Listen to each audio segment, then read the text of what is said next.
Hey guys, this is Mike Mahaffey, the old bastard BJJ guy, here for BJJ Mental Models.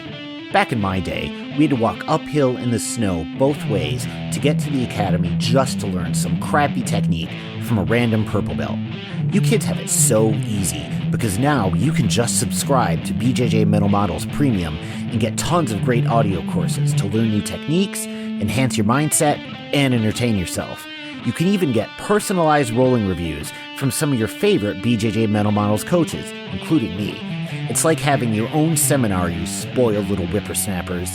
So what are you waiting for? Subscribe to BJJ Mental Models Premium right now, get off my lawn, and go train. Hey, welcome to BJJ Mental Models. I'm Steve Kwan. BJJ Mental Models is your guide to a conceptual and intelligent jiu-jitsu approach. And in this week's mini episode, we're talking about a mental model that is critical if you want to control someone by their arms or legs in jiu-jitsu. It's a concept that we call the three-joint rule. If you've listened to the main podcast, you've probably heard me talk about this mental model before.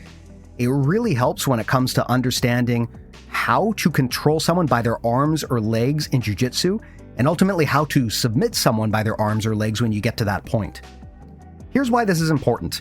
When we talk about attacking someone by the neck, although the neck has a lot of vertebrae joints in it, they're not really that bendy. Ultimately, if you can grab someone by the neck, you've probably got good control over them.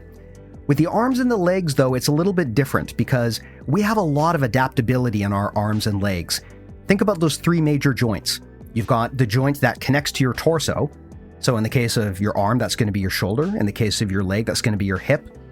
You've got the midpoint joint. In the case of your arm, that's going to be the elbow. In the case of the leg, that's going to be the knee. And you've got the end joint. In the case of the arm, that's going to be the wrist. In the case of the leg, that's going to be the ankle. Now, I am oversimplifying here. You can break down the actual joints into much more specificity. But again, this is a mental model. This is just a mental shortcut that we're using to better understand jiu-jitsu. So for our purposes, we can just think of this in terms of three major joints on both our arms and our legs. Here's why this matters. If I grab you by the neck, even though the neck has a lot of vertebrae in it, I'm probably going to have good control just by grabbing you by the head. There's not a lot of flexibility in the vertebrae in your neck. Compare that to your arms and your legs. We have a lot of flexibility in our arms and our legs. The human body is really amazing in terms of how well it can do things like keep our balance without us even having to think about it. The example I often give is, imagine I walked up to you and pushed you, and you didn't see it coming. Even before you realized what you were doing, your legs would adapt and bend to brace yourself to make it less likely that you're going to fall over. Our body just has an internal intelligence like that. It knows how to bend our joints to make them useful and to keep them somewhat strong. This matters when we're trying to control someone by the arm or the leg, because if we don't control them enough, they can bend and flex those arms to escape. Something that Rob Bernanke has talked about is how, with many submissions, if you're not locking up the joints tightly enough, the pressure can bleed from one joint to another. The body can adapt and accommodate.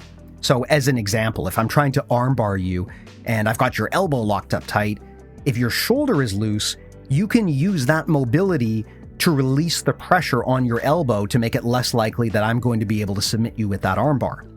So the lesson of the three-joint rule is, if I control you by one of your joints, I've got some ability to get a grip on you or maybe off-balance you, but ultimately I don't really have control.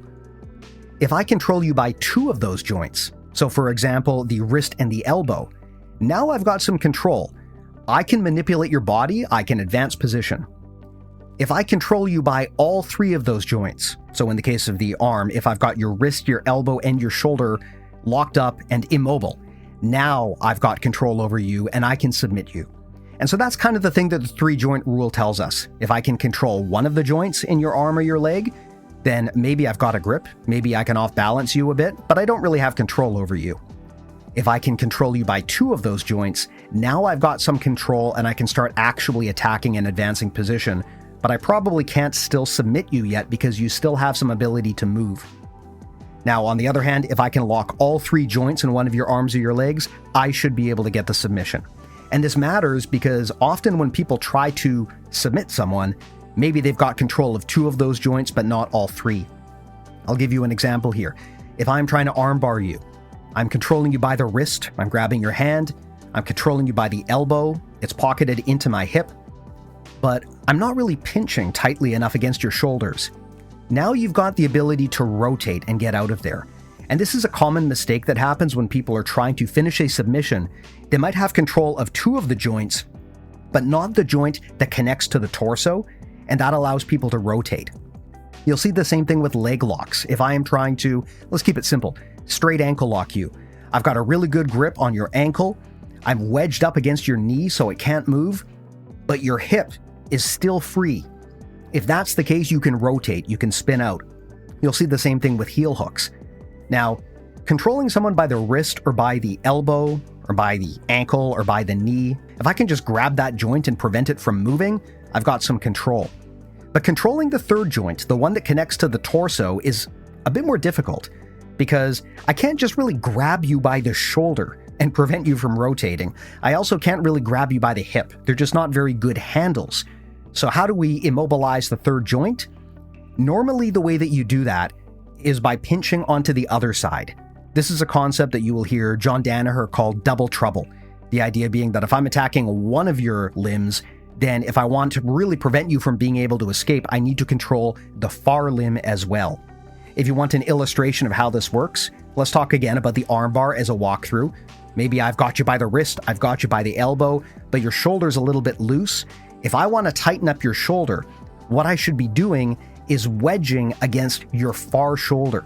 That's why instructors will tell you when you're trying to finish an armbar, you want to either pinch your feet into the far side of their head and their far armpit, or maybe you want to cross your ankles. In both of those cases, what you're trying to do is control the far shoulder because that prevents them from being able to rotate, which means they can't move the near shoulder. So again, just to walk through this in terms of maybe another example, let's think about a leg drag if I'm trying to pass your guard. If I grab you by the foot, that's a good starting point, but I've only got control of one of those joints.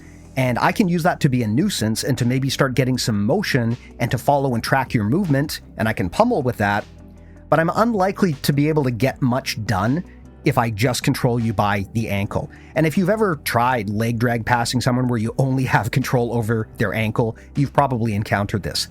That's why when you see people do the leg drag, so often they're also controlling the knee.